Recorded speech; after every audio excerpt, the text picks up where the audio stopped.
దేవుని యొక్క వాక్యము నుండి 2వ సమూయేలు గ్రంథము 22వ అధ్యాయము 2వ వచనము 3వ వచనాన్ని చివరి సందేశముగా ఈ రెండు లేఖన వచనాల నుండి మనము ధ్యానం చేసుకుందాం. యెహోవా నా శైలము, నా కోట, నా రక్షకుడు, నా దుర్గము, నేను ఆయన ఆశ్రయించుదును, నా కేడము, నా రక్షణ శృంగము, నా ఉన్నత దుర్గము, నా ఆశ్రయస్థానము, ఆయనే నాకు రక్షకుడు, బలాత్కారుల నుండి నన్ను రక్షించువాడవు నీవే. ప్రార్థన. మహాగణుడా, గొప్ప దేవుడా, మీ మాటల నుండి నన్ను మమ్మల్ని సెలవు చాటును మరుగుపరిచి నీ వాక్యము నుండి మీ స్వరాన్ని మాకు వినిపించమని యేసయ్య నామములో ప్రార్థించి వేడుకొంచున్నాము తండ్రి, ఆమేన్.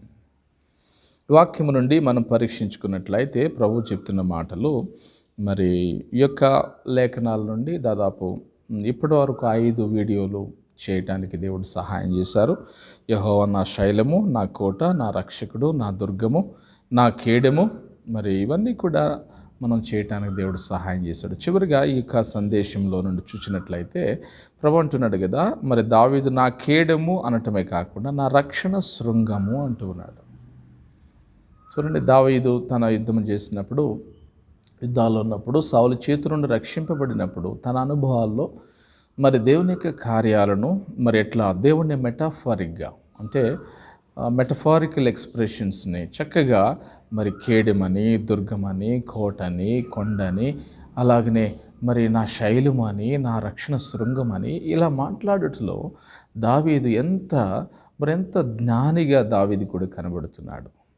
ప్రియమైన దేవుని బిడ్డలారా, దేవుని యొక్క వాక్యాన్ని వింటున్నటువంటి మనము మన జీవితాల్లో కూడా మరి దావీదును దేవుడు ఎంతగా దేవుడు కాపాడితే, మరి ప్రాణము అంటే ఒక విధంగా చెప్పాలంటే ఒక అడుగు మాత్రమే, ఒక అంచులో ప్రాణం అంచు దగ్గరికి కూడా, అంటే మరణం అనే అడుగు, నీకును నాకును మధ్య మరణం ఒక అడుగు దూరం మాత్రమే ఉందని ఒక సందర్భంలో దావీదు అంటాడు. ఆలోచించండి, దేవుడు అట్లాంటి పరిస్థితి నుండి దావీదుని ఏ విధంగా అయితే తప్పించినాడో, ఏ విధంగా అయితే కాపాడినాడో, మన జీవితాల్లో మనం చూసినప్పుడు దావీదు యొక్క జీవితంలో ఎంత గొప్పగా దేవుడు ఎట్లయితే ఆశీర్వదించి దావీదు యొక్క పరిపాలనలో కానీ, తన యొక్క నడకలో కానీ, తన యొక్క జీవితంలో కానివ్వండి, దేవుడు దావీదుకి తోడున్నట్లుగా మనకు స్పష్టంగా అర్థమవుతుంది. సో దావీదు ఆ సమయంలో David was in a position to see that how the lord is always with him.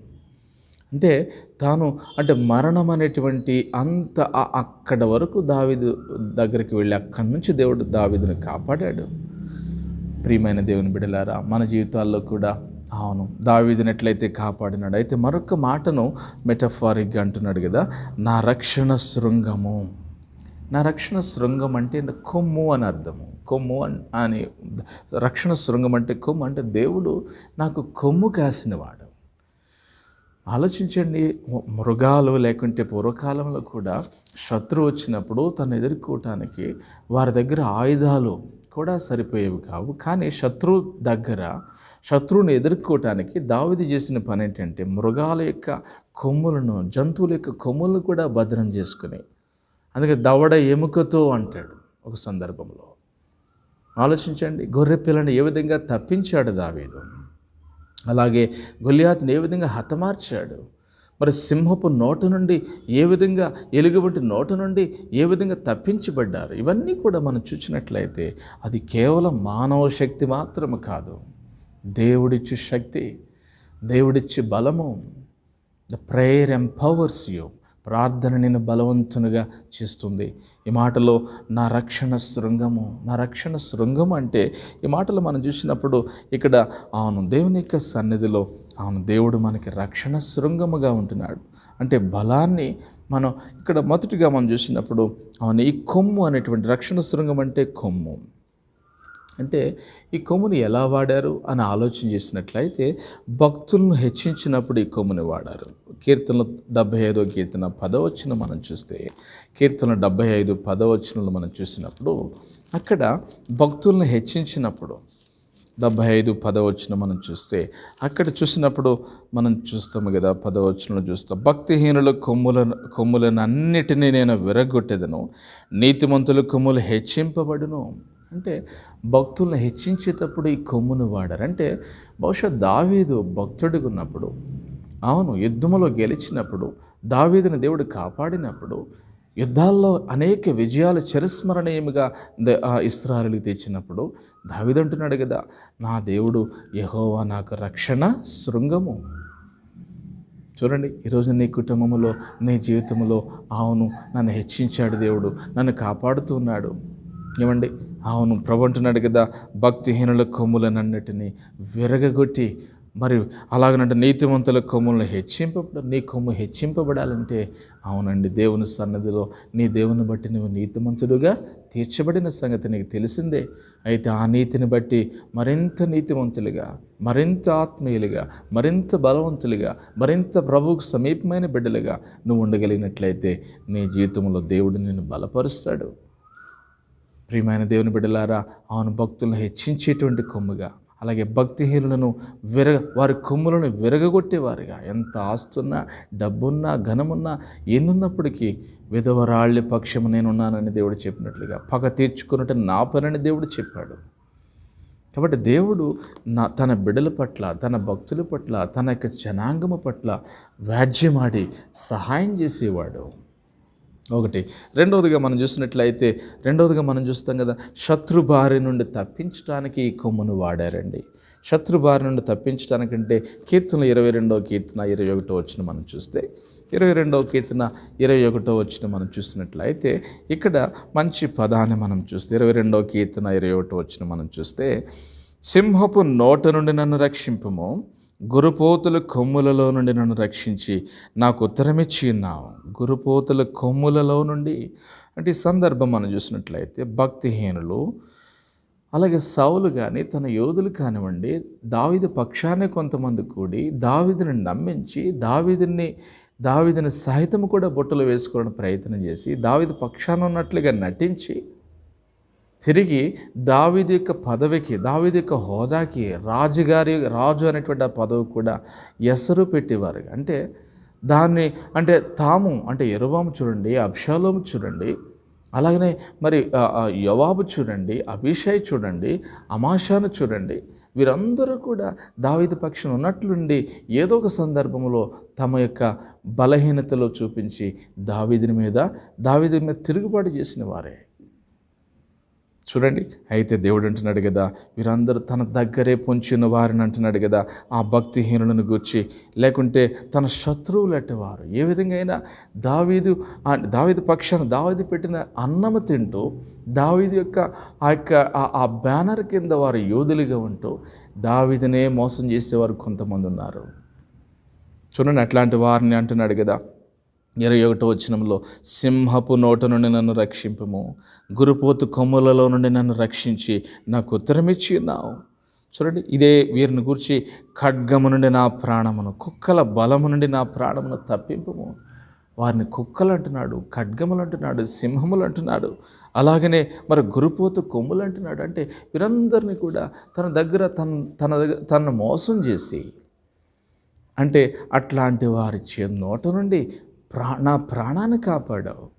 చూసారా, నిజంగా ఆ రక్షణ అనుభవం ఏంటో దావీదుకి బాగా తెలుసండి. తెలుసునా, నీ జీవితంలో అవును మరణ పంచుల్లోనికి వెళ్ళి నువ్వు రక్షించబడితే, నిన్ను కాపాడిన వ్యక్తిని ఎదురుగా నిలబడిస్తే నువ్వు ఏమని తను పొగడగలవో తెలుసునా, ఖచ్చితంగా ఇదే మాట నువ్వు కూడా చెప్తావు.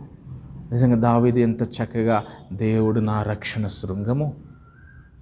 ఒకటి, భక్తులను హెచ్చించేవాడు, భక్తిహీనుల కొమ్ములను విరగొట్టేవాడు. భక్తుల కొమ్ములను హెచ్చించి లేపేవాడు, భక్తిహీనుల కొమ్ములను విరగొట్టేవాడు. రెండవదిగా మనం చూసినట్లయితే శత్రు బారి నుండి దేవుడిని తప్పించేవాడు. దీనికి ఈ కొమ్ములు వాడినట్లుగా మనం చూస్తాం. ప్రియులారా, మన జీవితాల్లో అవును మనకు తెలిసిన వారే, మన సొంత వారే అనేక పర్యాయాలు మన జీవితాల్లో మనల్ని నిందిస్తూ కత్తిపోటు వంటి మాటలు, ఆలోచించండి, కొట్టినంతగా, బాధ పెట్టినంతగా, చనిపోవునంతగా, హీనపడినంతగా, రోగులు మౌనంతగా మన సొంత వారే, మన స్నేహితులే, మన పొరుగువారే మనకి నమ్మక ద్రోహం చేసేవారు ఉంటారు. Exactly same thing happened in the life of David. దావీదు జీవితంలో అదే కార్యం జరిగింది. దావీదు అంటున్నాడు కదా, యెహోవా, అవును కుక్కల బలము నుండి నా ప్రాణమును తప్పింపుము, సింహముల నోటి నుండి నన్ను తప్పింపమంటున్నాడు. ఇక మూడవదిగా మనం చూసినట్లయితే ద్వితోపదేశ కాండములో మనం చూస్తే 33వ అధ్యాయం 17వ వచనం మనం చూస్తే, అవును ఇక్కడ ప్రవచనాత్మకంగా యేసేపును గురించి మాట్లాడుతున్నాడు. యేసేపును గురించి మాట్లాడుతున్నాడు. చూడండి, ద్వితోపదేశ కాండం 33వ అధ్యాయాలు మనం చూసినప్పుడు, ద్వితీయోపదేశ కాండం 33వ అధ్యాయాలు మనం చూస్తే అక్కడ మంచి మాటలు ఇక్కడ మనం చూస్తాము. 33:17 వచనం మనం చూస్తే అంటున్నాడు కదా, మనం 12 నుండి 13 వచనం చూసుకున్నట్లయితే యేసేపును గుర్చినటువంటి ప్రవచనము మోషే చక్కగా ఇక్కడ ఆ కీర్తన రూపంలో మాట్లాడుతున్నాడు. చూడండి, దైవజనుడైన మోషే మృతి పొందక మునుపు అతడు ఇశ్రాయేలులను దీవించిన విధం, అంటే ఇది దీవెనలో భాగముగా యేసేపును బలాభివృద్ధి, అంటే యేసేపు తన ఇద్దరు కుమారులు ఎఫ్రాయిము మనష్షే ఎలాంటి బలాభివృద్ధిని దేవుడు వారికి ఇవ్వబోతున్నాడో, ఎలాంటి ఆశీర్వాదాలు వారి ఖాతాలో వేయబోతున్నాడో, ఎట్లాంటి దీవెనలు యేసేపుకి ఇవ్వబోతున్నాడో మోషే మృతి పొందక మునుపు వృద్ధుడిగా ఉన్నప్పుడు ఈ సత్యాలు తెలియజేస్తున్నాడండి. ఏమంటున్నాడు మనం చూసినట్లయితే యేసేపును గురించి మాట్లాడుతున్నప్పుడు అంటున్నాడు కదా, 17వ వచనం అంటున్నాడు కదా, అతని వృషభమునకు మొదట పుట్టిన దానికి ఘనత కలదు, అతని కొమ్ములు గురుపోతు కొమ్ములు, వాటి వలన అతడు భూమి అంతముల వరకు జనులను త్రోసివేయును. ఎఫ్రాయిము యొక్క 10,000ను మనష్షే యొక్క 1,000ను అలాగునుందురు. ఎఫ్రాయిమును అలాగనే మనష్షేను దేవుడు ఏ విధంగా దీవించబోతున్నాడు చూడండి. ఎఫ్రాయిమా నా ముద్దు బిడ్డ అంటాడు హోషేయ గ్రంథంలో. So Ephraim is a predominate title for the people of Israel. ఇశ్రాయేలీలకు మరి ఆ టైటిల్తో దేవుడు పిలిచినాడు మనష్షే అని అంటూనే, ఎఫ్రాయిం అంటూనే మనష్షే నా ముద్దు బిడ్డ, ఎఫ్రాయిం నా ముద్దు బిడ్డ. ఇర్మియా గ్రంథం 31, 32, 33 అధ్యాయాల్లో చూసినప్పుడు అవును ఇశ్రాయేల్ను ఉద్దేశించి so these titles, these names were pronounced. అంటే దేవుడు ఎంతగా దీవించి బలాభివృద్ధిని వారికి దయచేయబోతున్నాడు. Because why God is going to bless them and strengthen them, because there was a prophecy concerning Manasseh and Ephraim. Manasseh విషయంలో, ఎఫ్రాయిం విషయంలో దేవుడు కలిగి ఉన్న ప్రణాళిక చూసారా. అంత మాత్రమే కాదండి, దేవుడు అంటున్నాడు కదా 17వ వచనంలో, అతని వృషభమునకు మొదటి పుట్టిన దానికి ఘనత కలదు, అతని కొమ్ములు గురుపోతు కొమ్ములు. దేవుడు బలాభివృద్ధిని మనకు తెలుసు తిరిగి అవును ఎట్లాంటి దేవుని యేసేపుకు దేవుడు ఇచ్చాడు, ఎంత అధికారిగా చేశాడు. కరువు కాలంలో ఎంత జ్ఞానాన్ని యేసేపుకి ఇచ్చాడు. తన సొంత సహోదరుల మధ్యలో ఎంత మరి వారందరూ కూడా ఎన్ని విధాలుగా హింస పెట్టినప్పుడు కూడా యేసేపు నమ్మకస్తుడిగా, తగ్గించుకున్నవాడిగా తన పరిశుద్ధతను, తన విధేయతను, తన యొక్క సాత్వికాన్ని కాపాడుకోగలిగాడు. ప్రియమైన దేవుని బిడ్డలారా, దేవుడు అవును చూడండి, అవును యెహోవా నా రక్షణ శృంగము. చూడండి, ఈ రక్షణ శృంగముగా అవును భక్తులకే కాదు, అలాగనే అవును శత్రువు యొక్క బారిన పడిన వారిని తప్పించడానికే కాదు, ఈ కొమ్మును దేవుడు యేసేపుకు వాడినాడండి. యేసేపు అనగా కొమ్మ అని అర్థము. యేసేపు నుండి అవును ఆ సంతతి నుండి మనం చూసుకున్నట్లయితే అవునండి దేర్ ఆర్ 4 patriarchal persons. వాస్తవంగా చెప్పాలంటే అబ్రహాం, ఇస్సాక్, యాకోబే. But Joseph was added to these 3 again. ఎందుకంటే యేసేపు కొమ్మ. మనం గమనించండి, ముద్దు బిడ్డగా రాహేలుకు పుట్టినటువంటి మరి మొదటి బంధమైనటువంటి మొదటి సంతానం అనబడినటువంటి వాగ్దానపుత్రుడు ఈ సంతానం రాబోతున్నాడు. యేసేపు అనగా కొమ్మ అనే అర్థం, చిగురించి కొమ్మ అనే అర్థము. అయితే అట్లాంటి దీవెన యేసేపుకు దేవుడు దయచేయబోతున్నాడు. ప్రియమైన దేవుని బిడ్డలారా, మన జీవితాల్లో అవును దేవుడు ఎంతగా మనం బలపరచగలడు. యెహోవా నా రక్షణ శృంగం అని దావీదు అన్నాడంటే దాని వెనక ఉన్న ఉద్దేశం ఏంటంటే, as the lord had saved him such a way in a peculiar manner. The lord had saved him so that David could praise him. David was in a position to glorify him, magnify the Lord. ఈ గొప్ప సాక్ష్యము మీకున్నదా, మనకున్నదా? మన విశ్వాసం మనం కలిగి ఉన్నామా? ఈ రక్షణ శృంగముగా నా దేవుడు నాకు ఉన్నాడండి. అవును, భక్తిహీనులు కొమ్ములు విరగగొట్టి భక్తులు కొమ్ముని వలె నా కొమ్ముని హెచ్చించినాడు. అనేకుల మధ్య, జనముల మధ్య శత్రువును నన్ను తప్పించాడు, అపాధ నుండి నన్ను కాపాడాడు. ఏదో ఒక అనుభవాన్ని మనం తీసుకుని as you must exalt him, you must praise him. దేవుని గణపరచాలి. అంత మాత్రమే కాదు, మన దేవుడు రక్షణ శృంగముగా ఉండేవాడు. ఏమండి, అంత మాత్రమే కాదు, మనం చూసినట్లయితే యేసే 92వ కీర్తన 10వ వచనం మనం చూస్తే, అవును దేవుడట ఎలా యేసేపుకి ఆ బలాన్ని దేవుడు దయచేయటం, బలాభివృద్ధిని దయచేశాడని వాక్యము సెలవిస్తుంది. 92వ కీర్తన 10వ వచనం మనం చూస్తే, అవును, గురుపోతు కొమ్ము వలె నీవు నా కొమ్ము పైకెత్తితివి, క్రొత్త తైలముతో నేను అంటబడితిని, క్రొత్త తైలముతో నేను అంటబడితిని అంటున్నాడు. గురుపోతు కొమ్ము వలె నా తల పైకెత్తితివి అంటున్నాడు. ఇక్కడ ఒక రహస్యాన్ని మనం గమనించాలి, ఒక మర్మాన్ని మనం గమనించాలి. రహస్యం కాదు, మర్మము. రహస్యం అయితే అది ఎవరికీ తెలియదు, కానీ మర్మము ఆలోచించండి. ప్రభువు నమ్ముకున్నటువంటి మనము ఆలోచించండి. ప్రభు యొక్క సన్నిధిలో రహస్యములు దేవునికి చెందను. ఏమండి, కానీ మర్మం ఏదైతుందో దేవుడు ఇక్కడ అంటున్నాడు కదా. మరి యేసేపుకి సందర్భంలో మనం దీన్ని తీసుకున్నట్లయితే, అవును, గురుపోతు కొమ్ము వలె నీవు నా కొమ్ము పైకెత్తితివి. ఎంత అధికారము గల, మనం చూస్తాం 40, 39, 40, 41, 42, 43, 44, 45 అధ్యాయాలు చూసినప్పుడు ఇశ్రాయేలు కొరకు ఆహారం సిద్ధపరచడమే కాదు, అవును, ఐగుప్తులో కరువు వచ్చినప్పుడు ఇక్కడ మనం చూస్తాం, కనాను నుండి యాకోబు తన సహోదరులే వచ్చి ఎలాంటి ఆహారాన్ని దేవుడు ఇచ్చి ఎంత హోదాలో యేసేపుని దేవుడు పెడతాడు. ఏమండి, అంతేకాదు తన సొంత అధికారిగా ఉన్నటువంటి పోతీఫరు, ఆలోచించండి. పోతీఫరు మరి ఆ అధికారి కుమార్తె తన ఇంట్లో తన భార్యలు ఎంత నిందారహితుడిగా, ఎంత పరిశుద్ధుడిగా ఉండటమే కాకుండా జైలును అనుభవించాడు, శ్రమలు అనుభవించాడు. ఆలోచించండి. అంత మాత్రమే కాదు, అవును, దేవుడు చివరికి ఎంత హెచ్చించినాడో తెలిసిన యేసేపును ఎంత హెచ్చించినాడంటే, గురుపోతు కొమ్ము వలె నేను కూడా ఏదైనా అవసరమైతే నీ సెలవు లేకుండా నేను చేయనని ఆ అధికారి పోతీఫరు అంటాడండి. ఆలోచించిన ఫరో ఆ మాట అంటున్నప్పుడు మనం గమనించాలి, ఎంత ఆశ్చర్యముగా యేసేపును దీవిస్తాడు. రథం మీద ఎక్కించుకుని తన కుమార్తెనికి ఇచ్చి తనకి పెళ్లి చేసి ఉంగరం పెట్టి ప్రశస్త వస్త్రం పెట్టి తలపాగా పెట్టి, దేవుడు ఆ ఒక చక్కటి మాట నా సహోదరులు వచ్చి, అయ్యో మేము తప్పు చేసినాం, నిన్నుకు అన్యాయం చేసినాం అన్నప్పుడు యేసేపు అంటున్నాడు కదా, అయ్యో మీరు తప్పేమి చేయలేదు, మీరు కీడు చేయని ఉద్దేశించరు, కానీ అది దేవుడు మేలుకే, అది దేవుడు నాకు మేలుకే ఉద్దేశించినాడు. మీరు కీడు చేయని తలచారు కానీ దేవుడు నాకు అది మేలుకే ఉద్దేశించినాడు. God intended for his own good, తన మేలు కొరకే దేవుడు చేశాడు. అయితే చివరిగా మనం చూసినట్లయితే తైలము అంటున్నాడు. ఏమంటున్నాడు ఇక్కడ? అవును, ఇక్కడ ఈ మాటలు మనం చూసినట్లయితే క్రొత్త తైలముతో నేను నిన్ను అంటితిని అంటే దీని భావం ఏంటంటే, ప్రభు అంటున్నాడు కదా, యెహోవా నా రక్షణ శృంగం అంటే ఇక్కడ 2 విషయాలు మనం గమనించాలి. ఏంటంటే, సౌలు ఉన్నాడు, దావీదు ఉన్నాడు.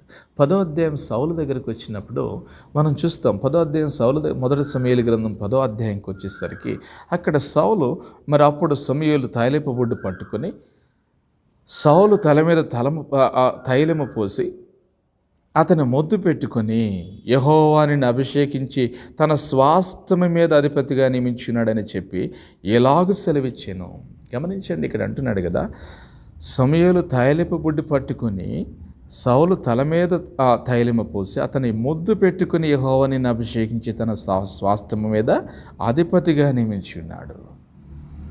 చూడండి, ఈ తైలము పెట్టి ఆ విధంగా తైలపు బొడ్డు తీసుకుని సౌలును అభిషేకిస్తే 16వ అధ్యాయంలో చూసేసరికి దావీదును అభిషేకించేటప్పుడు ఈ తైలపు బొడ్డుతో కాదండి, ఎలా అభిషేకించాడు దేవుడు దావీదుని? చూడండి, దావీదును అభిషేకించిన విధానము ఎంతో గొప్పగా కనబడుతుంది. 16వ అధ్యాయము 1వ వచనం చూసేసరికి అంతటా యెహోవా సమూయేలుతో ఇలాగ సెలవిచ్చెను, ఇశ్రాయేలు మీద రాజుగా ఉండకుండా నేను విసర్జించిన సౌలును గూర్చి నీవు ఎంతకాలం దుఃఖింతువు, నీ కొమ్మును తైలముతో నింపుము. అంటే ఇక్కడ ఆలోచించండి, కొమ్ములు తైలముతో నింపేటువంటి కొమ్ములుగా ఆ కొమ్ములు అలా చేసుకుని వారు కొమ్ములు పైకెత్తేసరికి అభిషేకము, దేవుని శక్తి, విజయానికి సాదృశ్యం, దేవుని శక్తికి సాదృశ్యము, దేవుని బలానికి సాదృశ్యము. చూడండి, సౌలుని కొమ్ముతో తైలపు బుడ్డెత్తి తైలముతో అతను అభిషేకించినప్పుడు, కానీ దేవుని స్వాస్థ్యం మీద దావీదు సందర్భానికి వచ్చేసరికి ఇక్కడ అంటున్నాడు కదా, ఇశ్రాయేలు మీద రాజుగా ఉండకుండా నేను విసర్జించిన సౌలును గూర్చి నీవెంతకాలము దుఃఖింతువు, నీ కొమ్మును తైలముతో నింపుము అంటే ఆ కొమ్మును తైలముతో నింపుము అంటూ ఉన్నాడు. గమనించండి, ఈ తైలం అంటే రక్షణ శృంగం అనగా కొమ్ము, ఈ కొమ్ములో తైలముతో నింపి ఏమంటున్నాడు, అట్లా అంటూ బెత్లెహేమీయుడు అని యెషయా యొద్దకు నేను పంపుచున్నాను, అతని కుమారులలో ఒకరిని నేను రాజుగా నియమించుదును. చూడండి, ఇప్పుడు దావీదు ఇంతకుముందు ఆ యొక్క యెషయా కుమారులు ఎంతోమందిని వచ్చినా దేవుడు వద్దని చెప్పినాడు. అయితే మనం చూస్తాం 13వ వచనంకి వచ్చేసరికి సమూయేలు తైలపు కొమ్మును తీసి వాని సహోదరుల ఎదుట వానికి అభిషేకం చేసెను. నాట నుండి యెహోవా ఆత్మ దావీదు మీదకి బలముగా వచ్చెను. తరువాత సమూయేలు లేచి రామాకు వెళ్ళిపోయాను. ఆ తైలముతో నింపినటువంటి కొమ్మును చేత అభిషేకం చేసినప్పుడు then the spirit of God is upon David. That's why he was such a great powerful person. అంతే గొప్ప ఆత్మపూర్ణుడిగా అయిపోయినాడు, శక్తిమంతుడైనాడు, బలవంతుడైనాడు. మనం సంసోను అంటాం. దావీదు ఎంత బలవంతుడో మనం ఒకసారి ఇక్కడ గమనించాలి. Not merely anybody but you see, look at the David. అయితే ఎప్పుడైతే ఆ తైలపు కొమ్మును ఎత్తి ఆ దావీదుని అభిషేకం చేశారో, ఆ అభిషేకం ఎప్పుడైతే దావీదు ముందు ఉందో, దావీదు బలవంతుడిగా గొప్పవాడిగా నాట నుండి యెహోవా ఆత్మ దావీదు మీద బలముగా వచ్చెను. దేవుని యొక్క బలము, దేవుని యొక్క అభిషేకము దావీదు మీద ఉంది. ఈ అభిషేకం ఎప్పుడైతే దావీదు మీద ఉందో, దావీదు ఎంతగా దీవించబడ్డాడు. అంత మాత్రమే కాదు, అందుకే దావీదు ఎన్నో యుద్ధాలు చేసి, అందుకే దావీదు చూపిన కృపను, దయను, గొప్పతనాన్ని, బలాభివృద్ధిని దావీదును దేవుడు నడిపించడం చూసినప్పుడు ఆశ్చర్యపోతున్నాడు దావీదు. అందుకే ఆయన అంటున్నాడు, నా బలమా, నా కొండ, నా కోట, నా కీడెము, నా దుర్గము, నా ఆశ్రయస్థానము, నా ఉన్నత దుర్గము, అలాగే నా రక్షణ శృంగము అని అంటూ ఉన్నాడు. నా రక్షణ శృంగము, నా కొమ్ము. ఆయన నన్ను అభిషేకించినాడు. ఎస్, దేవుడు అభిషేకించినటువంటి దావీదు ఎంత బలవంతుడిగా దేవుని ఆత్మ దావీదులో కనబడుతుందండి. అందుకనే ఈ యొక్క దావీదులో పుట్టినటువంటి సంతానం ఒక దీపముగా వచ్చి మనకు తెలుసు. ఆ దీపం ఎవరో? ప్రభువైన అయిన క్రీస్తుకు సాదృశ్యముగా 1000 ఏండ్ల పరిపాలన యేసు ప్రభు ఎట్లయితే చేస్తాడో, ఏ విధంగా అయితే ప్రభువైన అయిన క్రీస్తు ఈ లోకానికి అబ్రహాము కుమారుడు, దావీదు కుమారుడు యేసుక్రీస్తు వంశావళిలో ప్రభువైన అయిన క్రీస్తు రక్షకుడిగా, ఇమ్మానుయేలుగా, దేవుడు మనకు తోడుగా రక్షణ శృంగము అని అంటాడు. ఎట్లాంటి రక్షణ శృంగము? లూకా రాసిన సువార్త 1వ అధ్యాయంలో మనం చూసినట్లయితే 75వ వచనం మనం చూస్తాం కదా. లూకా రాసిన సువార్త 1వ అధ్యాయం 75వ వచనం మనం చూస్తాం. గమనించండి, చూడండి, ఈ మాటలు మనం చూసినప్పుడు అవును, దేవుడు ఎంతగా తన బిడ్డలైన వారికి రక్షణ దయచేశాడు. చూడండి, ఆయన తన ప్రజలకు దర్శనమిచ్చి వారికి విమోచన కలిగజేసెను. తన సేవకుడైన దావీదు వంశమునందు మన కొరకు రక్షణ శృంగమును, అనగా మన శత్రువుల నుండి మనలను ద్వేషించి వారిని అందరి చేతి నుండి తప్పించి రక్షణ కలుగజేసెను. In the light of Davidic experiences, so you can always imagine the plan of salvation. You can see in the teachings of the New Testament. కొత్త నిబంధన యొక్క ఆ వాక్యపు వెలుగులో ప్రభు రక్షణ మార్గాన్ని సరళము చేశాడు. అంత మాత్రమే కాదు, కానీ సొలొమోను కూడా కొమ్మెత్తి దీవించాడండి దేవుడు.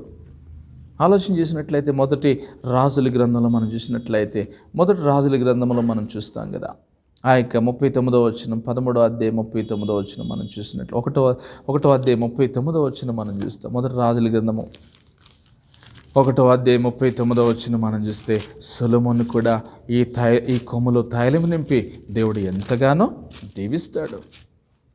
చూసారా ప్రియమైన దేవుని బిడ్డలారా, 39వ వచనం మనం చూసినట్లయితే అంటున్నాడు కదా, అవును, యాజకుడైన సాదోకు గుడారములో నుండి తైలపు కొమ్మును తెచ్చి సొలొమోనుకు పట్టాభిషేకం చేసెను. అప్పుడు వారు బాకావదగా కూడిన జనులందరూ రాజైన సొలొమోను చిరంజీవియగునుగా కని కేకలు వేశారు. అంటే సొలొమోను కూడా ఇదే కొమ్ముతో, అలాగే ఆ తైలంతోనే నింపి సొలొమోన్ని అభిషేకించినాడు. అందుకే జ్ఞాని అయిన సొలొమోను. అలాగనే దావీదు కూడా గొప్పవాడిగా, ఒక గొప్ప పొయిటిక్ ఎక్స్ప్రెషన్, మెటాఫారికల్గా ఆయన అంటున్నాడు కదా, దేవుడు నా రక్షణ శృంగము, దేవుడు నన్ను బలపరిచేవాడు, నా దేవుడు నన్ను ఆదుకునేవాడు. అంతే, అంత మాత్రమే కాదు, ప్రభు ఆయన క్రీస్తు ప్రకటన గ్రంథంకి వచ్చేసరికి 5వ అధ్యాయం 6వ వచనంలో మనం చూసేసరికి, అవును ఈ కొమ్ము కేవలం దావీదు క్రీస్తుకు సాదృశ్యం అండి. అంటే క్రీస్తు ప్రభు that Christ is typified in the horn of David. అంటే దావీదు కొమ్ము అనబడిన ఈ కొమ్ములోనే క్రీస్తు సాదృశ్యంగా కనబడుతున్నాడు. చూడండి, ప్రకటన 5వ అధ్యాయము 6వ వచనంలో మనం చూసినట్లయితే ఇక్కడ అంటున్నాడు కదా, మరియు సింహాసనమునకును ఆ 4 జీవులకును పెద్దలకును మధ్యను వధింపబడినట్లుండిన గొర్రెపిల్లని నిలిచిండుటని చూచితిని. ఆ గొర్రెపిల్లకు 7 కొమ్ములను 7 కన్నులను ఉండెను. 7 కొమ్ములను అంటే ఆ గొర్రెపిల్లకు ప్రభువైన క్రీస్తుకు సాదృశ్యము. అంటే దావీదు యొక్క అభిషేకము, దావీదులో ఆ కొమ్ములో ఉన్నటువంటి తైలము అభిషేకానికి సాదృశ్యమైతే, అయితే ఆ కొమ్ము క్రీస్తుకు సాదృశ్యమైతే ఆలోచించండి. అందుకనే యెహోవా నా రక్షణ శృంగము అంటున్నాడు.